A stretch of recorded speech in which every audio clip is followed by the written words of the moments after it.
Assalamualaikum warahmatullahi wabarakatuh. Alhamdulillahilladzi ja'ala Ramadan syahran lil mu'minin. Allahumma shalli ala nabiyyina Muhammadin wa ala alihi wa ashabihi mujahidin sholihin. Amma ba'd. Jamaah Ramadan, alhamdulillah kita telah selesai mengerjakan sholat sunat qiyamul Ramadan pada malam yang ke-26. Tersisa masih ada 4 malam. Maka gunakanlah 4 malam yang tersisa ini sebagaimana tujuan didatangkannya bulan Ramadan. Satu-satunya tujuan di dalam Ramadan adalah menjadikan hamba yang takwa, atau yang disebut dengan derajat takwah. Maka derajat yang takwa dicapai, kemudian orangnya tersebut disebut dengan muttaqi. Ada beberapa hal yang sering dihindarkan atau sering diabaikan, yang mungkin dianggap baik. Rusaknya puasa dan rusaknya malam Ramadan, seperti banyaknya berbuka bersama, iftar jemaah atau iftar berjamaah yang dilakukan di tempat-tempat yang fasilitasnya atau bahkan fasilitasnya ada pun dia tidak melaksanakan sesuai sunnah di dalam berbuka puasa. Inilah yang disebut dengan syauq, mengendalikan diri kita. Seperti apa mengendalikan diri kita? Maka kita lihat apa saja yang bisa kita kendalikan. Salah satu godaan terbesar ternyata di akhir-akhir Ramadan ini adalah banyaknya undangan berbuka bersama. Ini udah luar biasa godaan. Kenapa? Kita menelaah, bukan kita mengatakan salah berbuka bersama, tapi di dalam acara berbuka bersama itu ternyata kesunahan banyak yang diabaikan. Seperti ketika ia berbuka, kemudian maka ia akan melalaikan waktu. Disinilah kita sebut ternyata godaan terbesar di dalam mengendalikan, yang hampir kita katakan tidak bisa dikendalikan, itu adalah ketika undangan berbuka bersama di tempat-tempat yang ramai. Maka dalam hal ini mari kita sikapi ke depannya, benar-benar ditelaah apa sebenarnya sesungguhnya Ramadan. Karena Ramadan itu sudah jelas menjadikan orang yang takwa. Janganlah Ramadan ini dijadikan suatu kecelakaan bagi kita, karena kita telah lalai. Lalai akan apa? Lalai akan apa yang ditujukan atau yang dimaksudkan oleh Ramadan.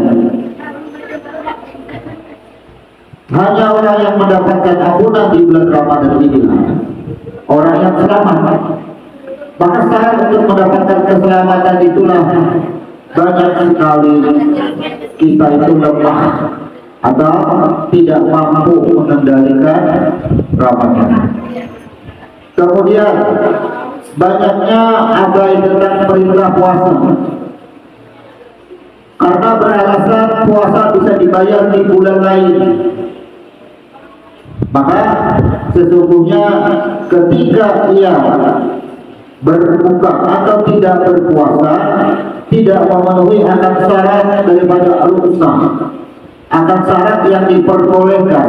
Inilah yang dikatakan di dalam sebuah hadis bahwasanya nantinya orang yang berbuka tanpa alasan yang sengaja, inilah yang dimaksudkan dengan ketika mulutnya yang dirobek dan penuh mengeluarkan darah. Kita banyak lihat sekarang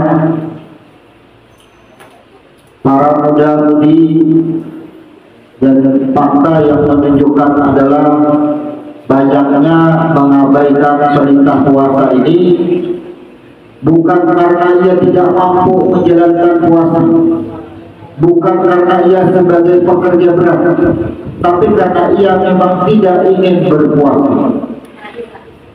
Tidak ada sesuatu yang dianggap berusaha baginya sehingga ia tidak berpuasa, sehingga ia dengan sengaja tidak berpuasa. Inilah kemudian pada malam harinya karena dengan alasan siang sudah terlalu capek, di rumah tidak menghidupkan malam Ramadan, maka dari siang sampai malam maqama dan maqamahnya telah diabaikan, telah dilepaskan.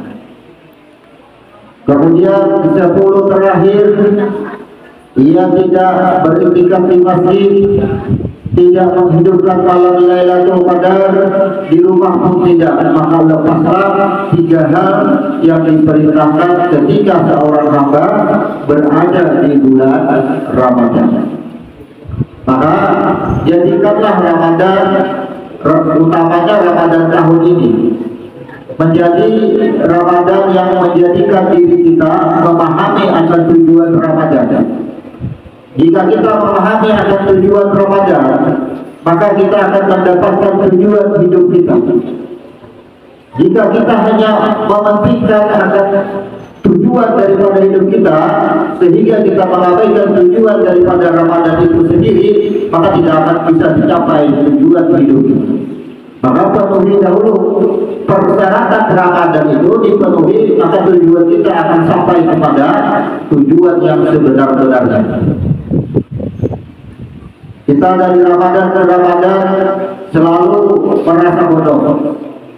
Dari Ramadan ke Ramadan kita selalu merasa kurang akan ilmu, merasa kurang akan pemahaman, sehingga letak keimanan seseorang itu akan bertambah, akan terus naik dari Ramadan ke Ramadan, akan tampak daripada segala perilaku dalam kehidupannya, akan tampak dalam segala pergaulannya, pembicaraannya. Inilah tingkatan ketakwaan atau keimanan seseorang itu, bahwasanya dari hari ke hari ia bertambah, ia tumbuh berkembang semakin baik, bukan datar atau malah menurun. Kemudian perhatikan lagi ketika kita sudah melaksanakan saum di siang harinya, kemudian menghidupkan di malamnya, maka penting lagi kesempurnaan Ramadan ternyata dengan mengeluarkan infak Ramadan. Jadi sempurnakanlah Ramadan dengan bersedekah atau mengeluarkan infak Ramadan.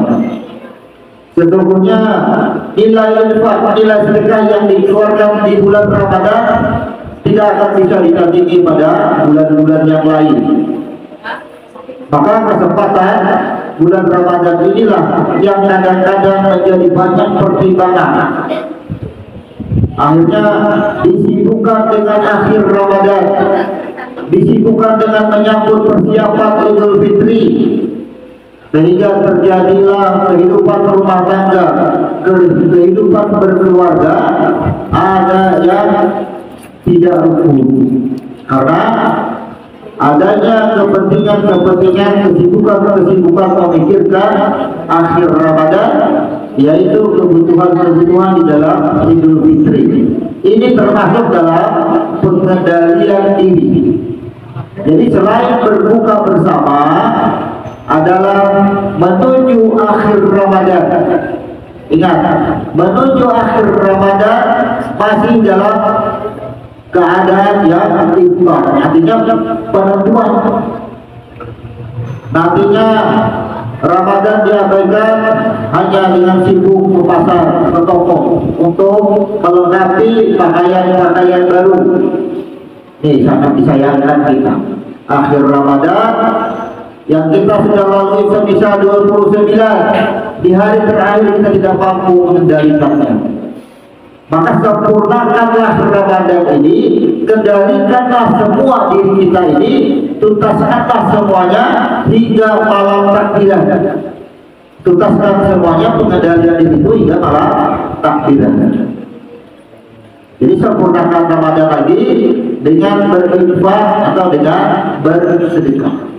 Dan di malam takbiran nanti maka keluarkanlah yang disebut dengan zakat fitrah, sempurnakan lagi dulu Pak. Nantinya apalagi yang penting kita perhatikan, bagi seorang perempuan yang di bulan Ramadan ia mengalami haid, maka ia akan terhutang akan puasanya, maka sempurnakanlah dengan fidyah. Sempurnakanlah sebelum Idul Fitri, sempurnakan dengan fidyah. Orang-orang yang tidak berpuasa di bulan Ramadan karena usah, karena ada alasan, sempurnakanlah dengan fidyah. Jadi jangan sampai terlupa, sempurnakan dengan fidyah.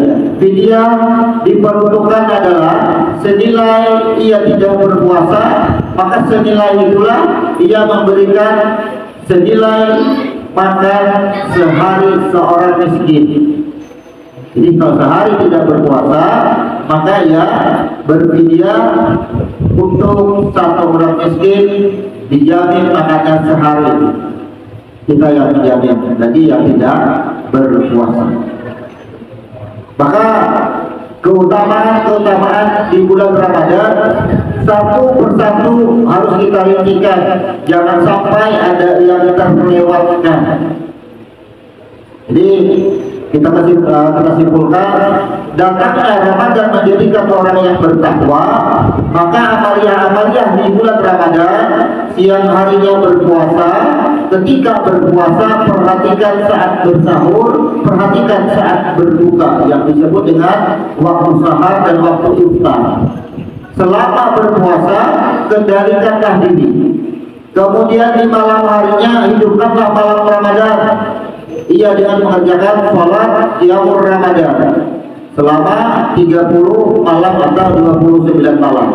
Dan di 10 terakhir yang disebut dengan malam-malam Lailatul Qadar, hidupkanlah sholat-sholat sunat, zikir dan doa di dalam iktikaf 10 akhir daripada bulan Ramadan. Kemudian menuju akhir Ramadan mengeluarkan zakat fitrah ketika sudah takbiran. Jadi lengkapilah, sempurnakanlah amalia-amalia di bulan Ramadan ini sambil diingat apa yang kita tidak mengingatnya. Jadi kita selalu mengingatkan demi kesempurnaan semua kita dalam menjalani Ramadan agar terhindar apa yang dikatakan oleh Jibril, seorang hamba yang celaka karena tidak mendapatkan ampunan Tuhan. Maka semoga kita semua terhindar daripada kalimat celaka hamba yang berada di bulan Ramadan. Inilah harapan kita karena ini menuju akhir Ramadan. Kita selalu mengingatkan dan kita selalu menyampaikan, tidak akan bosan kita menyampaikan demi kesempurnaan amalia kita semuanya. Insya Allah nanti malam seperti biasa kita akan buka lagi majelis kita akan belajar membongkar rahasia huruf pada amalia di bulan Ramadan. Maka sampai di sini kita tutup. Subhanallahumma wa bihamdika asyhadu an la ilaha illa anta astaghfiruka wa atubu ilaik. Assalamualaikum warahmatullahi wabarakatuh.